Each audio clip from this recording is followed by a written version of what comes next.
Karena sekjen itu butuh orang yang ngerti operasional, mengerti kebijakan, dan bisa menyatukan semuanya.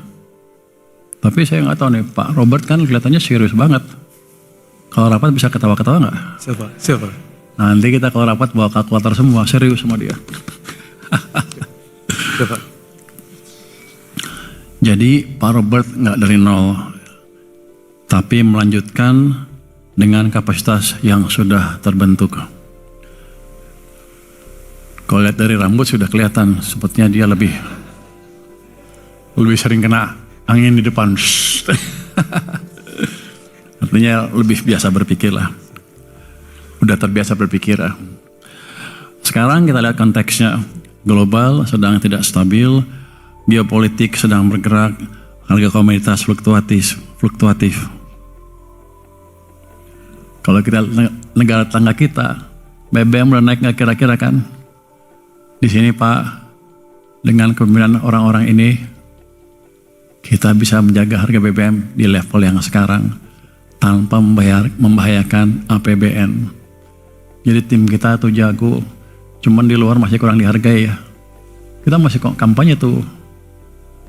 Kita jago dibanding negara-negara tetangga kita. Berarti timnya bagus sekali di sini. Dan pada waktu harga BBM naik ke level yang tinggi itu, saya diundang ke Kertanegara. Ditanya, kan kiranya waktu udah kacau harga minyak ini, wah itu pasti anggaran kacau nih.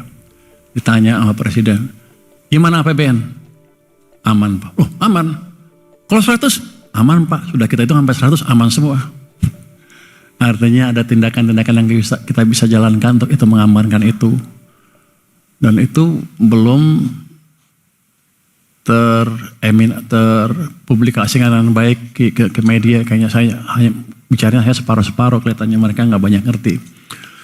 Tapi nanti tugas Pak Marbun kan namanya, untuk memastikan itu lebih dipahami masyarakat. Jadi dengan keadaan yang seperti itu pun kita nggak pernah panik. Di luar kita tenang terus, walaupun kalau rapat panik sih.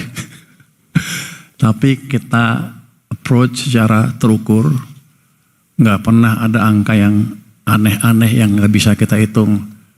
Saya di anggaran Pak Luki ya, itu orang ITB nyasar, nggak jadi pasti jago ngitung. Orang ITB kok pegang anggaran, sama menterinya, elektor pegang Kementerian Keuangan, sama ngaconya kita. Tapi kita pastikan approach kita betul-betul kuantitatif dan terukur. Semua